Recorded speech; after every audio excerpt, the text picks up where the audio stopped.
en vacances, tu te balades sur le port, tu as envie de te faire un resto, mais tu as pas envie de te tromper.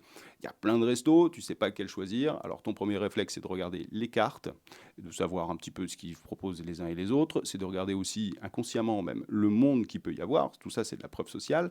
Et finalement, eh ben, tu regardes ton téléphone et tu tapes restaurant à proximité sur Google. Et là, il te sort évidemment sa liste avec les 3 premiers résultats sous la petite carte de Google Maps. Tu commences par regarder les avis, savoir le nombre d'étoiles, mais aussi le nombre d'avis. Forcément, s'il y a 5 étoiles sur un restaurant qui n'a que 10 avis, tu vas te dire, ouais, c'est bon, c'est les copains. Mais s'il y a 500 avis avec une note de 4,8, eh ben, tu te dis, ah, là, c'est déjà un petit peu plus crédible. Ça, c'est le pouvoir des avis. Ça crée une preuve sociale. Mais il faut qu'ils soient vus, ces avis.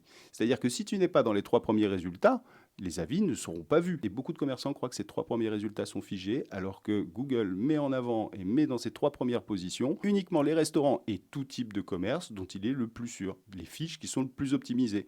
Alors pour optimiser sa fiche, eh ben, déjà il faut tout remplir, mais il ne suffit pas de tout remplir. Il y a une manière de bien remplir avec des hacks. Tiens, je vais t'en donner un. On voit que les magasins, les commerces qui ont le plus de photos remontent très facilement dans les résultats de recherche, même si ce n'est pas le seul hack et la seule optimisation.